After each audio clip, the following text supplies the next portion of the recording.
It is a political déjà vu for France. Another government has fallen.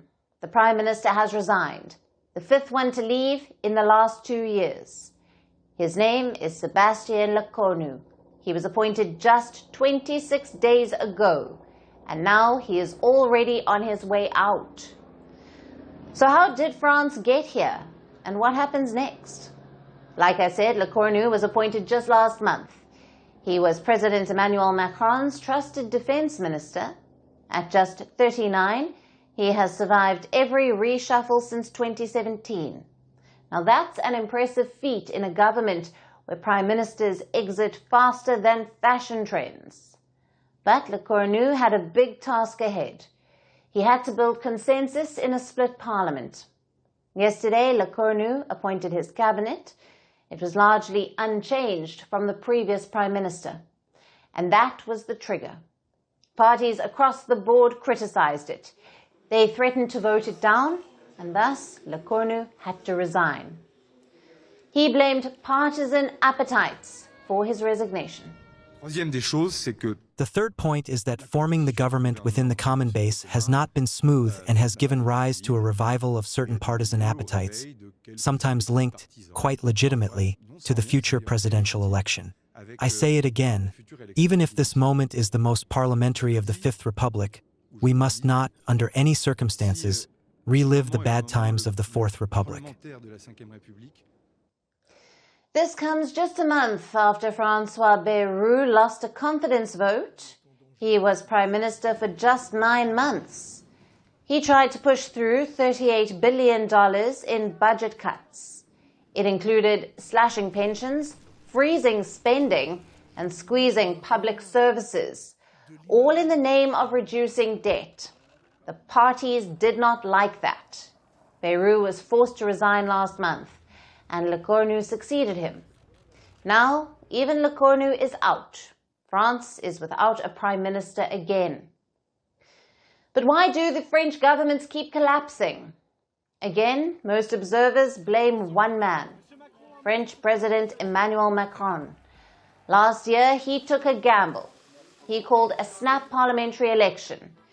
This was after his party's poor showing in the European vote. The result was a hung parliament.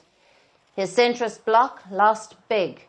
Power was fragmented between the far left and the far right. Right now, there are 3 camps in the split French parliament: Macron's centrists, Marine Le Pen's far right, and Jean-Luc Mélenchon's far left. And that has left France essentially ungovernable. So Lecornu's fall was inevitable. And at this rate, the next prime minister won't last much longer. Also, there's the growing economic crisis. France has a public debt of over $3,900 billion. It is equal to 114% of the country's GDP. Its deficit reached 5.8% of its GDP in 2024. The people are frustrated. The poor and middle classes are constantly asked to tighten their belts. Meanwhile, the wealthy remain untouched. There have been multiple protests across the country. So what happens next? Parties are now calling for an early election. Some are calling for Macron to step down. However, the French president has made it clear he will not step down before his term ends in 2027. I am calling on him to dissolve the National Assembly because we have reached the end of the road, and there is no solution today, nor will there be tomorrow. The joke is over. The farce has gone on long enough. The French are fed up with this situation. And in this case, Emmanuel Macron, by resisting institutions as he does, irrationally, is putting the country in a terribly complicated situation, and his own camp as well. This frustration is starting to define the Macron era. When Emmanuel Macron swept to power in 2017, he promised a democratic revolution.